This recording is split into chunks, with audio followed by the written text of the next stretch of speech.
اللہ کا کلام لکھا ہے، تعلیمات اللہ کی وحی کے ذریعے جو احادیث میں موجود، قرآن کی شکل میں موجود. ہمارا ایک بڑا معاشرہ مسلمانوں کا، انہوں نے اپنے نبی کو کیا کیا کہ ہمارے نبی بھی اللہ کے شریک ہیں. کیسے؟ اللہ کے نور سے بنائے گئے، اللہ کا شریک کر دیا. اور اللہ تعالیٰ کہہ رہا ہے اے نبی آپ کہہ دیجئے میں اکیلا ہوں، میرا کوئی شریک نہیں ہے. قل هو اللہ احد. قرآن کی بات، نبی کی بات ہم نہیں مان رہے. اور معاشرہ کیا کہہ رہا ہے کہ اللہ کے نور سے حضرت محمد صلی اللہ علیہ وسلم کو. اس کا رد کہاں پہ؟ لم یلد ولم یولد میں تو یہود و نصارہ اور کفار مکہ جنہوں نے بیٹا ٹھہرایا ان کا رد. وَلَمْ يَكُنْ لَهُ كُفُوًا أَحَدٌ، اس کا کوئی ساتھی اور شریک اور ہم سب نہیں ہے. اللہ نے فرما دیا، واضح کر دیا. تو پھر ہم کہاں سے کہہ رہے ہیں کہ اللہ کے نور سے حضرت محمد صلی اللہ علیہ وسلم کو بنایا گیا؟ یہ کس نے بتایا؟ اللہ نے بتایا. یہ کس نے بتایا؟ ہمارے نبی نے بتایا. بلکہ اللہ رب العالمین تو فرما رہا ہے میں اکیلا ہوں، تنہا ہوں.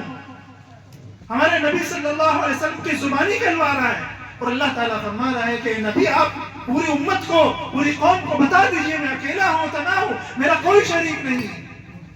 پھر ہمارے نبی کون؟ ہمارے نبی اللہ کے رسول ہے، اللہ کے پیغمبر ہیں، رسالت لانے والے ہیں، دین و شریعت لانے والے ہیں. وہ ہمارے نبی ہیں. ہم نے جن کا کلمہ پڑھا ہے، گواہی دی ہے اشہد ان لا الہ الا اللہ، نہیں ہے کوئی عبادت کے لائق سوائے اللہ رب العالمین کی، واشہد ان محمدا عبدہ ورسولہ، اور محمد صلی اللہ علیہ وسلم اس بات کی گواہی ہم نے دی ہے کہ محمد صلی اللہ علیہ وسلم اللہ کے بندے اور اس کے رسول ہیں، نہ کہ اللہ کے نور سے شریک ہیں. نہیں، ہم نے اس کس کلمے کی گواہی دی. پھر ہم یہ کہاں سے لایا میرا؟ یہ کہاں سے آیا؟ کیا یہ دین کی بات نہیں ہے؟ نہیں ہے، بالکل نہیں ہے. اس طرح کی جتنی بھی باتیں. اچھا، یہود و نصارہ کی ایک اور غلطی تھی، انہوں نے اپنے دیندار لوگوں کو کون سا مقام دے دیا تھا؟ اتخذوا احبارهم ورهبانهم اربابا من دون اللہ. اللہ کا مقام دے دیا انہوں نے، یہود و نصارہ نے اپنے انبیاء اولیاء کو، احبار کو اور رہبان کو اللہ کا مقام. وہ کہتے ہیں حلال حلال، وہ کہتے ہیں حرام تو حرام. اللہ کی نہیں، وہ اپنے نبی کی نہیں مان رہے ہیں، اللہ کی نہیں مان رہے. کس کی مان رہے ہیں؟ اپنے اولیاء اور صلاحہ کو وہ مقام دے دیا. وہ کہیں گے حلال تو حلال، وہ کہیں گے حرام تو حرام. اور یہی چیز آج ہمارے مسلمانوں میں کی کہ ہم اللہ کی نہیں مانیں گے، ہم اپنے نبی کی نہیں مانیں گے، ہم اپنے اولیاء اور صلاحہ کی مانیں گے. وہ کہیں گے حلال حلال، وہ کہیں گے حرام تو حرام.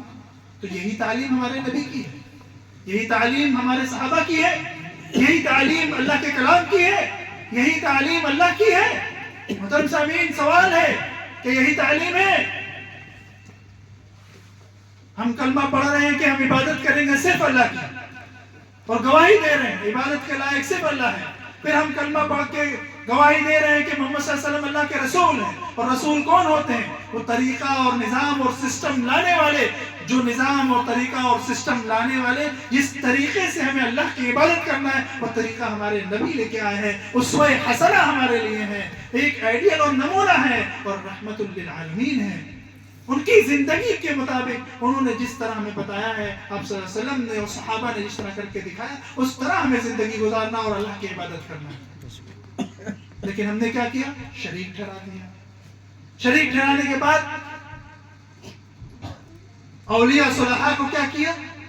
ان کی قبروں کو سجدہ گاہ بنا لیا، جس طرح یہود و نصارہ نے. اور ان کے اوپر ہمارے نبی نے لعنت بھیجی اور فرمایا لا تتخذوا قبری وثنا، میری قبر کو میلا گاہ نہ بنانا. منع کیا اللہ کے رسول صلی اللہ علیہ وسلم.